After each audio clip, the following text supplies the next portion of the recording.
Hello. Welcome to Justice for All's Connections with Coffee. I'm Joel DeWitt, Executive Director at Justice for All. I have Lisa Doelman with me. You don't have a title, though, really. I mean, mom, mother. Yeah, I don't have a title. Christian? Nothing. No. No, there's not like Well, yeah, I have both of those titles, okay. yes. Yeah. Or executive of Winter Warmup. No? No, not even that title, no. Okay. Volunteer. Volunteer. Board member. Board member, yes. Yeah. Board All member of as those. well. Yeah. Yeah. So this is episode 12 on Connections with Coffee. So it's a podcast. We just have sort of low-key interviews to get to know people who are connected to Justice for All's ministry and kind of how that happens and sort of where you're from a little bit. So if you wouldn't mind, give a little background to folks Sure. as far as how you got into kind of where you're at today. I know it's long, but it doesn't need to be long, but Yeah. just where you were brought up, maybe when you went to school, met your Okay. husband, whatever. Yeah. I grew up out of town by Haywarden on a farm. I had four brothers. Oh. Yeah, that was rough. Where are you in that? I'm the second oldest. Okay, so you had an older brother and Older brother. 3 younger brothers. Yes. Okay. So kind of a mother hen. Mm-hmm. Took care of a lot of my siblings, a lot of my cousins. Of chores, though. Yeah. The boys were mostly the chores guys, so Okay. I didn't have to do so much of that. I did a lot of the stuff in the house and Gotcha. also taking care of kids.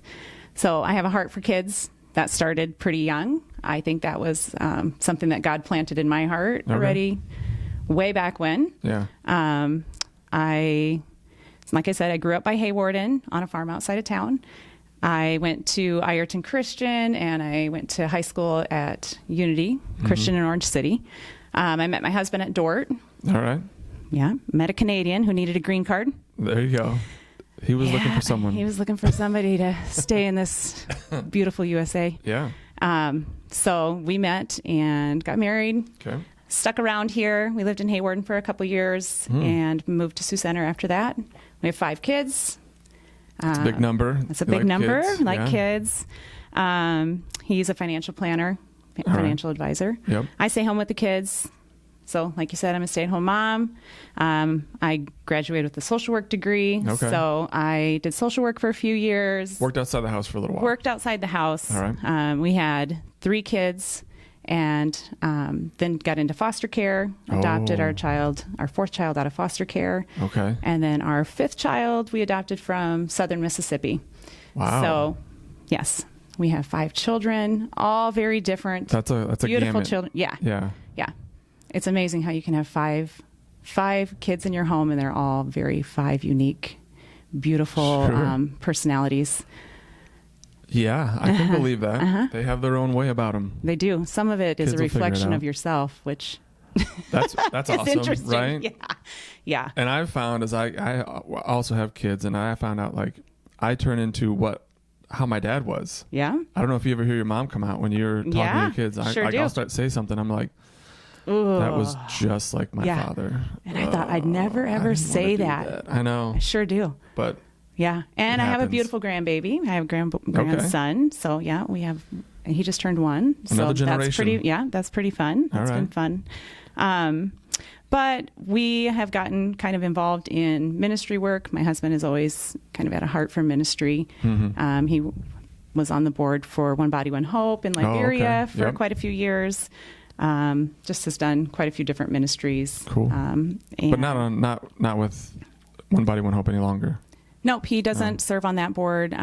We do some mission work with Mission India Sure. and Bethel Ministries. Okay, I've heard of that. Bethel Ministries, I know a lot of families in Rock Valley Yes. are passionate about as well.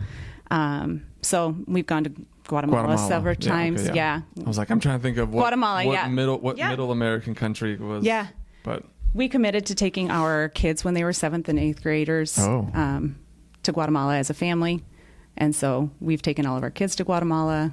And so trying to create mission-minded children as Yeah. well. And so, that's an undertaking. yeah, we are pretty passionate about creating generations that will be soldiers for the Lord Yeah. long after we're gone. We don't stick around forever. We don't. So that's kind of our passion. Cool. That's something we've always wanted to do. And that's part of the reason we got into foster care too, was we wanted to impact someone else. That would be incredibly hard. Yeah. Even though maybe that's not what they wanted from us. We just wanted to just plant seeds and let the Lord do his. Well, I think the state's looking for anyone to be willing to manage however that looks. Yeah. Right. Like there's so much hurt and broken out there. I would imagine the state's like, hey, these people are looking for something and you're willing. Let's okay. You know? Yeah. Well, no, they're not all created equal. All the foster homes aren't created equal either. So yeah. No, that's true. There is a lot of need. So I know. April and I, my wife and I, started taking classes. Oh, this was probably 3 or 4 years ago. Yeah. And like just the volume of like stories and things that you start to read about, and like the commitment. There's a commitment to doing that. Mm-hmm. Like it's we had to go every week down to Lamar's, and we got like to week 3, and I'm like, April, I don't know. Yeah. Like we have 5 kids of our own. Like I would love to do this, but I just don't know if I have the capacity to open that up even more. Not that I wouldn't be able to love them, but there's only so much time in the day, and I'm having a hard enough time with our 5 kids to give enough time to each one of them. Yeah. Well, and what gets hard is what we found is why we stopped doing foster care was we initially started it to, create a ripple effect. Yeah. Make an impact on someone else's life and our children's lives so that they would know, what, you pray for those people. Our kids, when we first got our first foster child, they would pray for those people's hearts to accept Jesus and to know Jesus, just how we treated them, just to see Jesus in us. Okay. And as our daughter stayed longer, their prayers changed, that they would pray for her parents to know Jesus. Sure. And then it changed to, they wanted her to stay in our home so that she could learn about Jesus. When they didn't accept Jesus, then their prayer changed. So it was pretty impactful on our children's prayer lives. Yeah. And it was an amazing thing to watch and to see. Our kids were, at that time, our youngest was probably 4. Okay.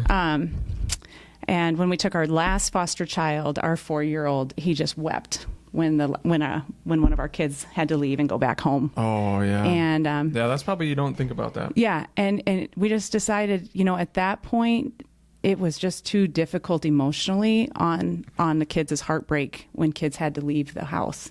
Because you can't take every one of them in, and they're not going to all become your brother or sister or whatever, right? Even though they're in there for a time. And that some of them have to go back to hard places. Oh man, I would have, yeah. And so it's hard to get your kids to understand in the stages your kids are at, and everybody's in different stages, but stages our kids were at that moment. Yeah. It just got to be too hard to explain to our kids. Well, and developmentally, kids aren't going to have the capacity to understand that. Yeah. Like, you explain to a 12-year-old something like that, and they're like, well, no, it's just their brain is not developed enough for them to understand that things aren't equal. They kind of get that, but like they have to go back to the tough spot, and we loved them while they were here, and we have to let it go. Yeah, and that's difficult. Yes. And then you deal with the turmoil after days and weeks after and months after, and then the questions after. So we stopped doing foster care. That was a big part of our life. That was our title.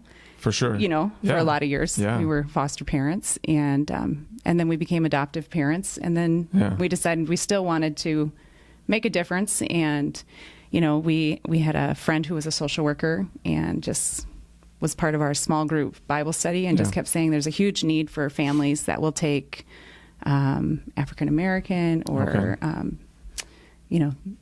special needs children or in the foster sense or in adoption? In adoption sense. Yeah. So we decided we stopped doing foster care and we would do adoption. If we're going to do it, we're going to go the whole works. Yeah. And we decided to do local, adoption, U.S. adoption. Sure. So that's kind of the road we went. And the journey was difficult. We were told we were not a desirable family by a lot of the agencies and the sister agencies that we used. And, that was hurtful and hard to hear, because we felt like we were a really good home and we thought we were a desirable home. Yeah. But, the agencies kept saying most adoptive moms want their child to be the first child in the home. They don't want large families. Oh. So we were considered undesirable. I see. Because we had multiple children. Well, okay. And so they're thinking desirables of the no kids volume of attention and being able to pour into an adopted child that way, whereas you're like, And we're thinking we're experienced. We've already got this. We've done this. We have multiple kids. We can help raise someone into, Like when you interview someone for a job, have you done this before? Do you not want someone that's experienced, someone that's done this, knows how hard it is, has gotten through it? I'd be inclined to agree with you. We are so experienced and we want this. We want to do this. Interesting. We wanted it. Like we've adopted, we've gone through the hard. I've never thought about that before. And we weren't wanted. We weren't desirable. And to hear that we weren't desirable for adoption was really difficult at that time. That would be, so my husband kind of gave a timeline. He said, if we don't get a child by this time, we're not going to keep doing this. This is, keep putting your heart on the line. You're putting it out there a lot. We're not going to keep doing this. Yeah. So I fasted and prayed, did the Daniel fast, where you only eat certain food or whatever, and prayed every day. Okay. And just cried out, kept reading the verses about the Lord knows the cry of your heart. And I ran into somebody who said, I know a social worker. She knows me. Mm-hmm. She trusts me. And she said, I'm going to call her and tell her about your family. Yeah. And she has said to me, if I know you, I know, I'll and I trust you. And sort of like that. So that is how it kind of came to be. Wow. That's how our family grew. I as we're talking, and thinking about when you asked, where do you come from? Sure. Tell me your history. Yep. This is just one example of so many times that when you can look back and see God's work in your life, you can't see it at that moment, but He is working things out for your good, even in the hard. And, we've talked so many times about Winter Warmup is a passion of mine. Yep. It's a coat ministry that we've started in 2017 that JFA has been pretty instrumental in getting off the ground. Well, it turns out we have a lot of things that come in, and we get a lot of coats that come in. So if you're looking to distribute coats, this place can be a resource to have them come in. Yeah, it's amazing. So thinking about that and just thinking about how, it just takes one person in your day coming in and saying, hey, I got you. Mm-hmm. Let's talk about this. And just one thing can turn around.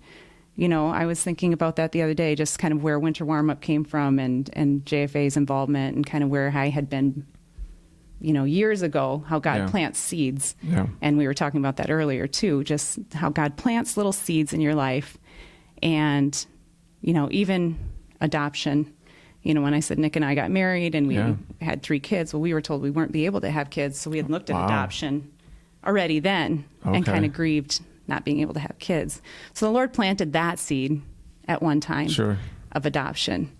And then years go by and he just keeps watering that soil and it grows and it comes to harvest. At some point in time, we don't get to pick the day when it comes, in our life.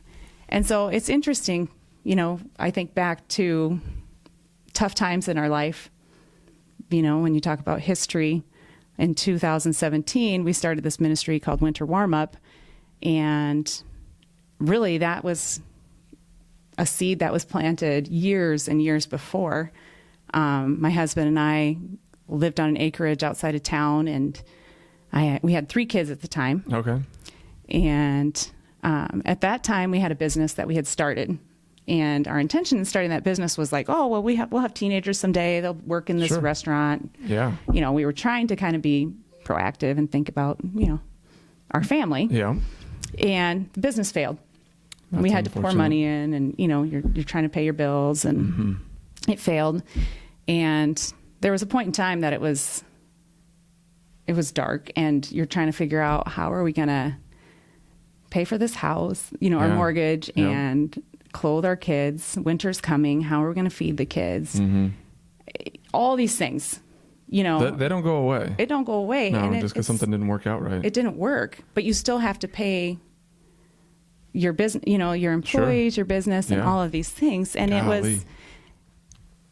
it was so devastating, humiliating, and for both of us. And I remember there was a point, we didn't go to our church. We didn't talk to our family about it. We didn't talk to our friends about it. That would be tough. We were mortified that we couldn't, clothe our kids in winter. I mean, we were like, what can give? Yeah. Winter gear. Like, they're not in school yet. They just stay in the house for the winter. They don't need coats. They don't need, just cut some of that kind of stuff out. It's a luxury. Sure. They don't need. Like, how can we cut things out?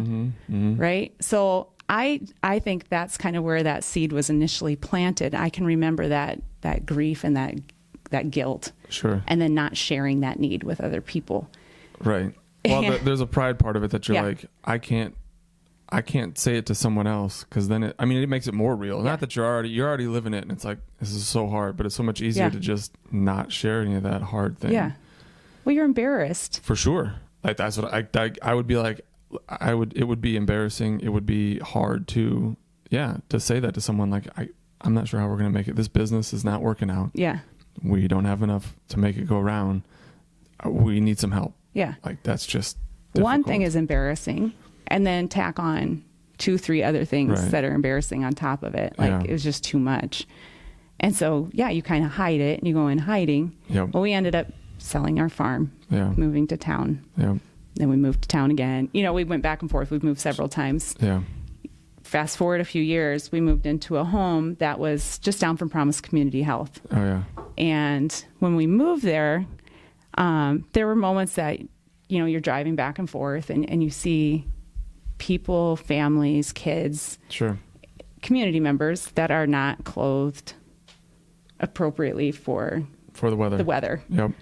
And I can remember that feeling instantly. Your mind goes right back to where you were. Yeah. And just kept thinking, I can't let someone else feel the way I felt as a mother. Yeah. When you're like, I can't afford to put a winter jacket. I get a no from school. The school is probably like, hey, I know at our school, what they'll say is they'll be like, can you have like one pair of boots to have here? Yeah. And one pair of boots to have at home, and snow pants and, winter jacket and all of that stuff. Like, yeah. Some good luck, kinda. Like, right. That's an undertaking. And right now, if you go to the store and you look at, even at Walmart, you go look at a pair of boots. Yeah. They're $45 for a pair of boots. That's plenty. That's a cheap pair of boots, even at Walmart. Like, it's crazy. And the way kids are, that's not going to last. They trash them. That's not going to last for the year. It's just not. So I think, God plants seeds for your growth and for how you can serve others through trials and hardships. And it's cool how people come along the way. We started it. I think the first year we handed out, I got asked to be on an outreach team at church. Okay. And so it was like, they want to do local outreach. What can we do?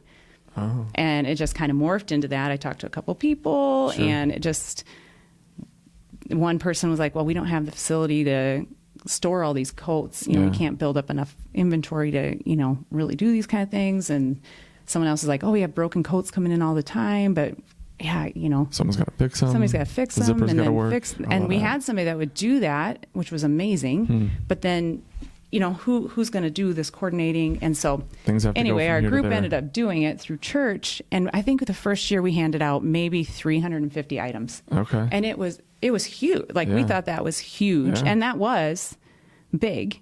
Like, it was amazing. It was busy. 350 is a big number. That was a big number. Yeah. And every year it's grown. We've had it every year, even during COVID. We've changed it every year.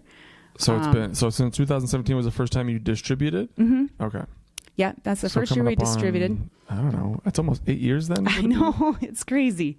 Yeah, it's crazy. And I think year 3 or 4, we had been collecting just from churches and locally, and just had been putting it out, kind of a plea. If you have coats, drop them off. Yep. Put boxes out at churches. And then we had a church member say to us, do you know Joel DeWitt? Or no, do you know? Oh, yeah, no, it was Corwin. Corwin, yes. Yeah, it was Corwin. Yeah. Do you know Corwin? I'm like, I went to Dort with a Corwin. There's not too many Corwins out there.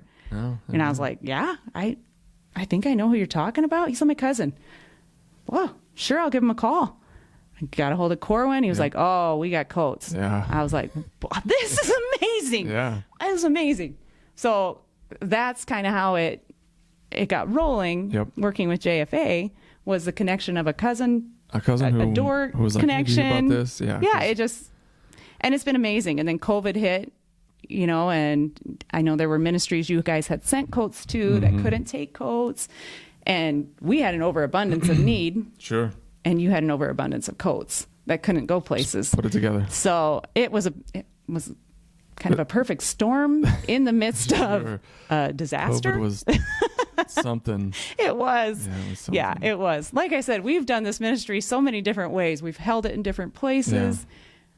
Yeah. We've done it out of buses. So it's so in crazy. 2017, just give me a little history on that. Yeah. 2017, the first place you distributed was in Sioux Center? We did it in Sioux Center. We did it out of Bridge of Hope's office building. Okay. They have like a little back area. Yep. That's almost like a roll-up door. We did it back there. Okay. Pretty tight, but we did it. Nice enough weather. We could roll the door open. Sure. We had a few things outside. Yep. We've had it in Hawarden a couple times, along with Sioux Center. So sometimes we have it twice a year. Oh, yeah. We've held it out of buses during COVID. We had 2 buses at the time. We strung ropes between the buses and had people feed coats on hangers. Sure. Because back then you didn't want to be in front of someone this. You don't want to be like this. Couldn't be that close. Golly, what a time. I know. What a time. One year we held it out of a bus and we just had people drive up. And then we had a couple teenage boys that would go and take like an order from the car, and they would fill out the form, and then they'd bring the form to us, and we would fill the bag, and then they would bring it back and put it in their trunk.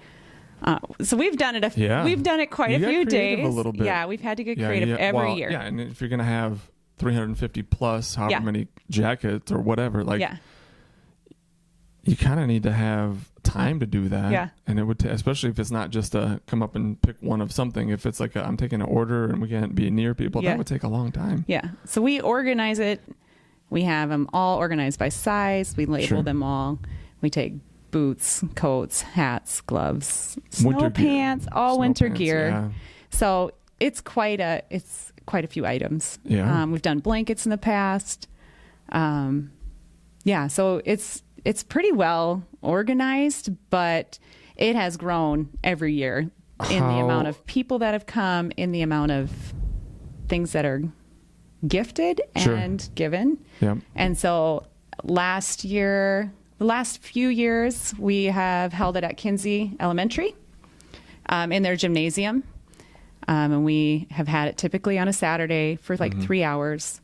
And you don't have any information. You don't get any information from anybody. They can just show up. No, you can show up. Whoever and however. Zero red tape, zero questions. Yeah. You don't have to tell us anything. No story. You don't have to tell us your story. You don't have to give us any information. Do you need a winter something? Yeah. That's it. Yeah. Okay. If you leave with 1 garbage bag, Sure. 1 Walmart bag, totally fine. If you leave with 5, that's totally fine. Okay. You just have to express the need and we can help you fill it. Yeah.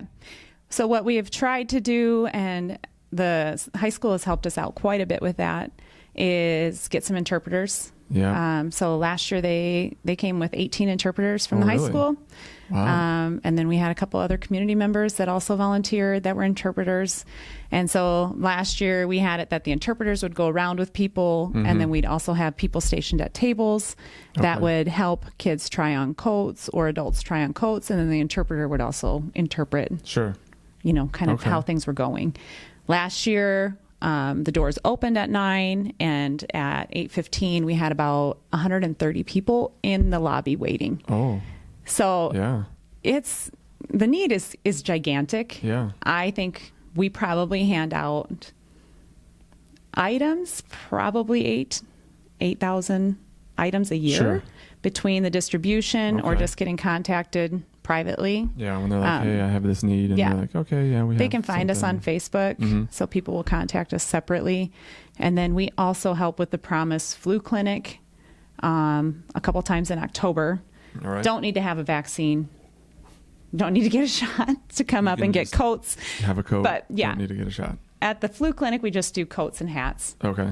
We don't take all the winter gear right on those days, but you can just walk up. So we're out in the front of Promise on Wednesdays from 3 to 6:30. Okay. In the month of October.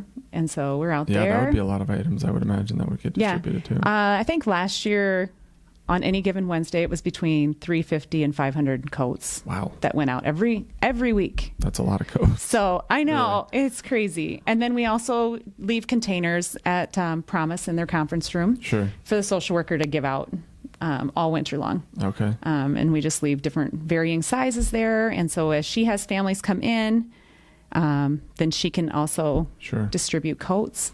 And she contacts us throughout the year as well if she's in need. Kaylee. Yeah. Kaylee contacts us too. Yeah, I know. She's amazing. Yeah. She like for pack and plays or cribs or whatever it turns into, like things like that. Mostly centered around baby items typically, but she sees a lot of, I think, zero to a year. Okay. I think she follows families. But she also is just kind of a community resource.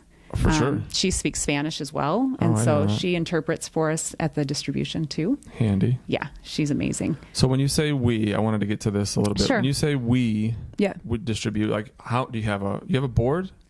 We don't have a board. We're not considered a nonprofit. We're just we haven't filled out the paperwork. We're just a group of volunteers that love the community, love helping out. People often say too, so is this just for Sioux Center? Is this just for... But you're not checking IDs. We're not. Like, where do you live? No. Like if they hear about it from Rock Valley or Haywarden or Lamar's, I don't know, wherever they hear about it from, they're like, oh, we'll drive up on this day. It's not for just Sioux Center. It's for anybody, everybody. And we send out information to like about 30-mile radius. All the schools. I send out emails.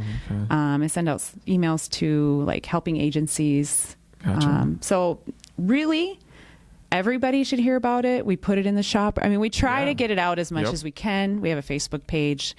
How many people are within your group then? Of, I guess, decision makers, leaders, people who are like... We have probably, there's like a core group of 12 of us. Oh, okay. That's quite a few. That really help try and get things kind of up and running. And then we have some businesses that have kind of come along and partnered here and there, along the way, which is amazing. We've started doing some fundraising just simply because every year we have certain coat sizes that we just don't get enough used coats in. You guys are amazing. We have plenty of used coats. You guys are amazing. We can only get what we get in. Right. But every year, sizes 8 to 10 boys. Yeah. Boys are hard on their stuff. Like, it's like zippers and rips and tears. And I have boys in those ages. Like every year we run out on those sizes. And so we try to fundraise ahead of time. So we fundraise like now or in the spring, and then we buy it in the spring when it's on sale. Buy so it we on try discount, hopefully, hang on to it. Sure. And in anticipation that we know we're going to need it now. And so, we try to kind of build up an inventory. Have you thought about filling out the paperwork of an articles of incorporation and creating a board and doing all that and becoming getting a nonprofit number? Yeah, we've talked about it. But what would the value in that be? Is that kind of I guess I'm just asking, curious, where does that go? We've talked about it. We've looked at it. What I think the hang up maybe, or the hold up a little bit with that, is just that the group of volunteers are all full-time employees other places as well. Okay. Or, there's so many different things then that you have to meet, and you have, just the bottom line. There's so many things that you have to do along with being. Correct. Yeah. You have to have a meeting of some variety, and you have to have official documents, and you have to get together so often, and how many board members you're going to have, like all the official articles of whatever the things are going to be. And I think just the age group of the people that are volunteering and the life stage the volunteers are in currently are all it's moving. We all have kids that are high school or grade school, and you just don't know where you're going to be year to year. And we've been really blessed to have people that have been pretty constant since 2017. Okay. But now you can see there's little things that, life is changing. And so, it's just shifting, and it's just, we just are at a point where it's like, well, I don't know. How do you... Well, it wouldn't be that hard. I know. You can look up. I wasn't around when Justice for All started theirs, but like, I would imagine you can just essentially glean, figure that part out and have a lawyer put it together and make it official. And if you get together once a year, I don't know what all the rules are, but I guess you got to have like a group that says, we're going to do it. Yes, you do need to have that. If it's like, and everybody's like, sure. yes, we want to do that. Yeah, that's probably fair. You gotta be able to have a group of decision makers to say, hey, we're going to make sure this isn't going to fall out to the side. Right. So that's. But it would make fundraising a little easier. It would. If you're like, oh, we can just go to this, and then we know that there's a separate account. We know that it goes into here, and we know that sort of thing. Yeah. We have two people, like 2 people are in charge of the accounts, sure. Like that kind of thing. There's accountability, which is amazing. Yes, and and you would need that in absolutely in an organization of some variety. Like we have that. I feel like we do a lot of the things already that we probably. Well, I'm not saying you have to. I'm just saying it's probably easier than you might think. I know there aren't as and while we don't like hoops, I don't like hoops. I don't like any of that kind of stuff. Like it'd be easier just to I don't know. And the other thing is I don't know. I guess I haven't looked into it. Like, is there numbers? Like, do you have to keep? Like, our numbers are so fluid. Of how many do you give away? How many do you serve? Like, I don't think that would have any bearing on any paperwork. Like we don't have any of that in our article in Justice for All's Articles of Incorporation. It does not say anywhere what we're going to give away or what we're going to do. It's just more your broad mission statement of 11 people through giving away winter gear. Like I don't it doesn't matter the volume so much as just are you meeting your mission? Are you meeting your mission, and are you getting together? Like I know for us, we need to get together once a year. That's our annual meeting. It's like just to go over, hey, this is what our budget looks like. This is what came in last year. This is what the projections are for this. I mean, you can't really project on who's going to give how much and how that's going to work, but to have the accountability. Certainly, I have it with the board. Like we get together, every other month, and they can look at the finances. They can look at, are we staying on mission? Like that's part of the oversight, but you already have that. We're already getting together. Yeah. And just the accountability to, I think, the public in general, or people who either given to Justice for All or volunteered or are connected to, give them the ability to ask questions if they aren't comfortable coming to my office or coming to a volunteer or whatever. Like that's just part of, I think, getting once a year is from my understanding is how that goes. So that's what we got to do it. So the fundraising is new. We just started that last year. Right. So some of those things are new. So it might be still. I don't think it'd be as hard as you think, but it doesn't mean it has to happen either. Yeah. So yeah. Interesting. So we're then thinking of a possibility of growth in that aspect of getting a nonprofit status. Are there other growth areas that you guys have discussed on growing Winter Warmup even more than just the year over year metastasizing? How about that? Well, space is always an issue. Oh yeah. Space has been a big thing. Like when you want to grow, you gotta go somewhere. I know we only have so much space. Yep.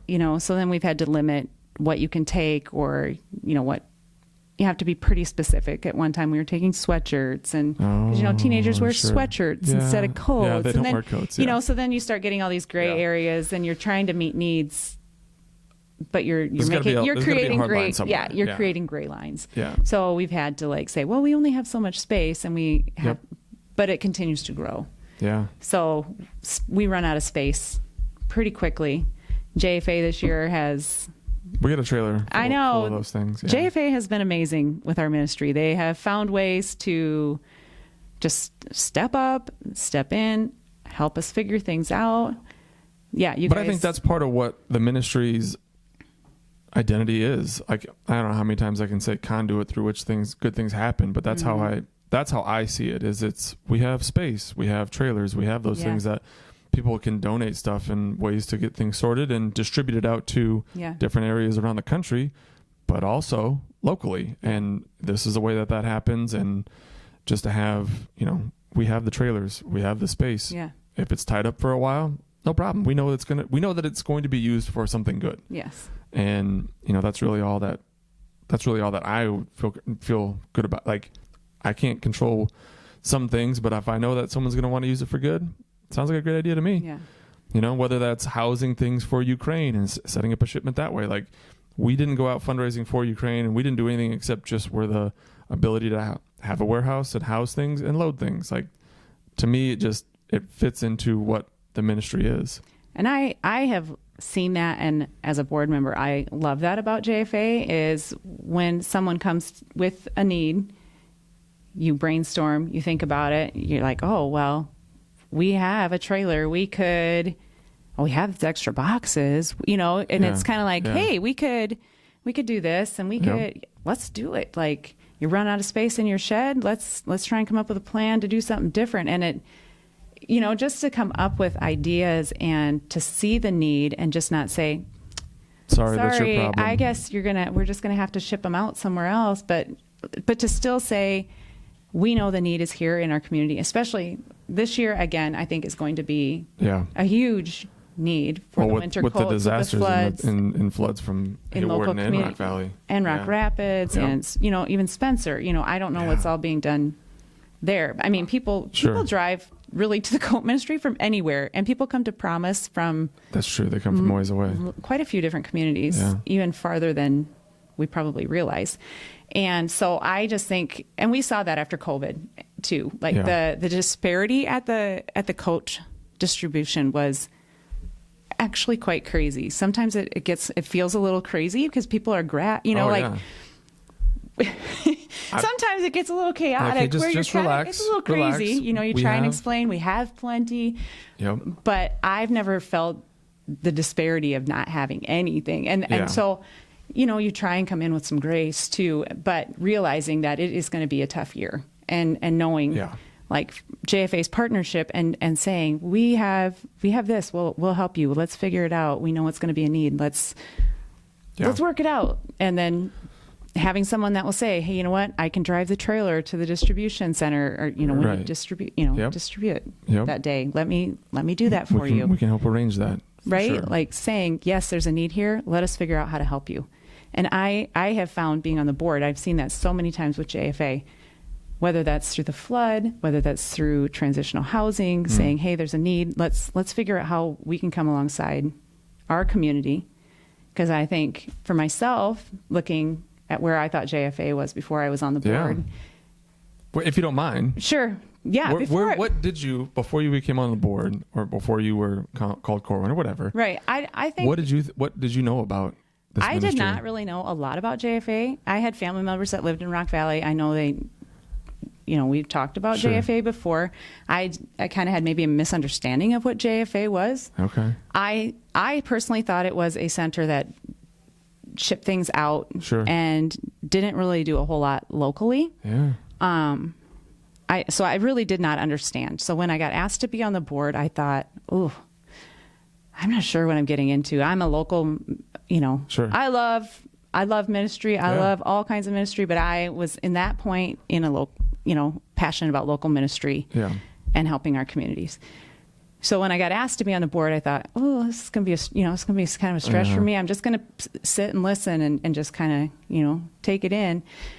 And very quickly, I realized my understanding of JFA was completely wrong and completely skewed. I didn't really understand what it was.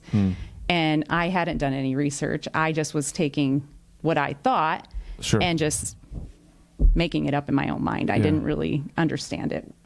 And so I think for me, the beauty has been seeing, and again, like we said earlier, how God just takes things and just changes your perspective on things and plants seeds and then harvests them later down the road has been so neat for me to see. Like where I thought what JFA was and where JFA had been and is today in my mind is so different. Sure. And my love for JFA has grown so much. Not only for the ministry, but for the volunteers here, for the people here. I can't praise the volunteers enough. I can't say enough good things about JFA. Yeah, well, it wouldn't happen without them for sure. I know. I love this ministry. And just seeing even this year, like the springing into action when there's things that are hard. And what I've loved about JFA too is when there are hard things, you guys aren't in a panic or aren't, just combobulated. Like you're not like, oh, what are we gonna do? What are you gonna do? Everybody's just like, you know what? Let's figure it out. Let's come together. Let's figure it out. How can we do this? You're very calm. And I attest that to having a lot of good Christian for sure people here that love the Lord and trust God. And they've seen a lot. A lot of the seen volunteers have seen so much stuff. It is. I know we had a group that came and sorted coats right after the flood.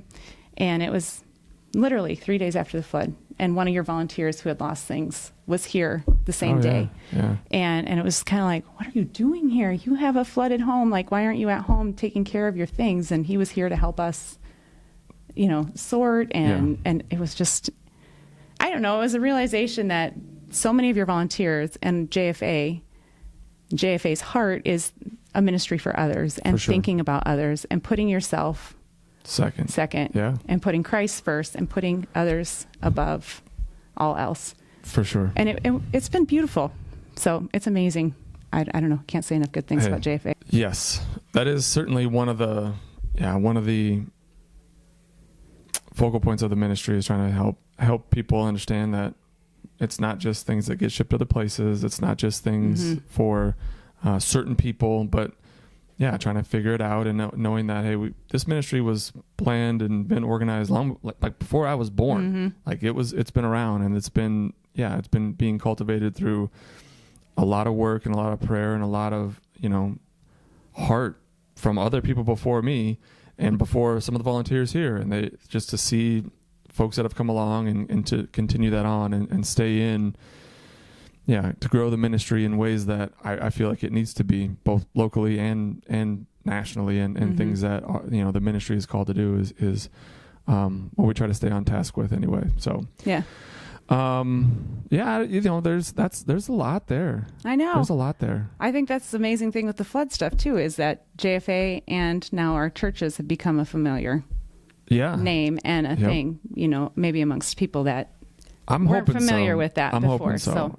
We still get phone calls of, are you taking things? And so then that makes me think, even folks around here, maybe their understanding was just, oh, you get stuff and ship it somewhere else, which, we do that. We do, yeah. But also, there's a little bit more to it. So, so I just hope it creates questions, because curiosity, I mean, that's where I was at years and years ago.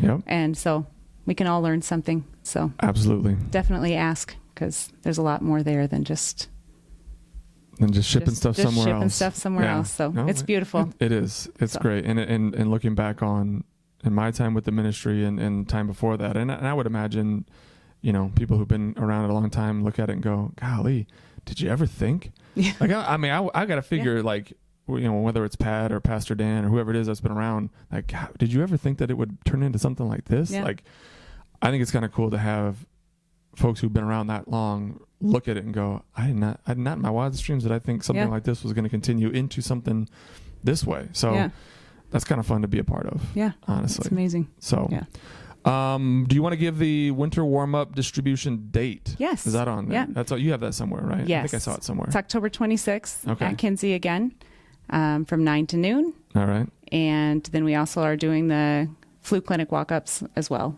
All of the month of October and November, or Wednesdays? Wednesday the 16th. Oh, I don't have my calendar in front of me. And I think it's the 30th. So we're not doing it the week of the distribution. Okay. But we're doing it the week before and the week after. Okay. So those 2 Wednesdays, just so that we make sure we're prepared for the distribution. You got little things to prepare for sure. Sometimes we panic when we hand that many coats out that we're not going to have enough for the distribution. So yeah. Yeah, I can see where you'd be wanting to make sure that there's enough inventory. Yeah. When you have an event planned, and then afterwards, as long as it goes, I guess. Yes. And if we have an overabundance, we'll do a second one All right. or go to another community. But for now, the plan is for now, this is what we're doing. one Saturday, one time, 3 hours. Yeah, come and get it. Come and find some things to warm up a little bit. It won't just be jackets and all that. It'll be a lot of stuff that you could. Well, and you guys had an overabundance of socks, so we're taking socks this year too. Socks. So it's gonna be awesome. There's a lot of socks. Passing on scarves this year and taking socks. Yeah, I don't see a lot of scarves out there, but I do see a lot of people wearing socks. I do too. Yeah. So it's gonna be good. I would imagine that will go over okay. I tend to be a little sarcastic. Ish. Yeah, but I people understand. wear socks. Yeah, you got it. If you need a scarf, I will make you a scarf out of socks. We can get you a scarf. We have those, but it's just the need isn't as great as much. Right. So, well, thank you very much for the time and the information and going into the backstory a little bit. Yeah. I appreciate the honesty and just the ability to share from your heart what what it is that changes you. That's not something everybody's comfortable doing. Maybe because you were in social work, it was a little bit easier. I don't know. But to share some of your personal story is not everybody's comfortable with that. And so I appreciate that ability and having you on the board and keeping the ministry moving in the direction that God has called the ministry and the oversight and conversation are a great part of that. Yeah, you're welcome. Thanks for the partnership. We appreciate it. Yeah. Well, if you're in the area, if you're in Sioux Center, October 26th, that's the date. Yeah. Go check it out. There'll be things from here that will be there, and you can just get loved on and get warmed up a little bit too. But other than that, that's all I have. And if you want to add? If you want to volunteer at the event, you can certainly get a hold of me as well. If you speak Spanish, I'm sure they can find a place for you. Oh yeah. Well, and if you don't speak Spanish, we can find a place. If you don't speak Spanish, they can find a place for you. So come and check it out. It's a good day. I have not been there. I don't plan on going. I know I'm going to be out of town that day though. Actually, I already know that. I'll take you on a flu clinic day. Sure, I can do that. I can do that. So it'd be something to just you can be rewarded through giving things away that aren't even yours. How about that? Perfect. So it's amazing. That'd be great. You know what happens? Sometimes people give away things that are yours. They do. Yeah. I've had my coat given away several times. I believe that. That's my pointer. Do not take your own coat. Leave it in the car. Leave it in the car so it doesn't get given away. It happens. I would believe that. Yeah, it happens often. Like, what's this one? This one's nice. I've lost my coat 3 times. You'd think I'd learn. I'm a slow learner. Well, you get your mind other places. That's what happens. Leave it in your own car. Yeah, just leave it in your car. Yeah. So, funny. So go check that out. But thank you very much for being on. I appreciate the conversation and having you on, and hopefully you enjoyed it as well. Yeah, I did. Thanks. All right. Well, thanks very much for watching, everybody, or listening. And like I said, my name is Joel DeWitt, the Executive Director of Justice for All. Lisa Doelman, Winter Warmup, JFA board member, all around great person. Thank you very much for listening, and God bless.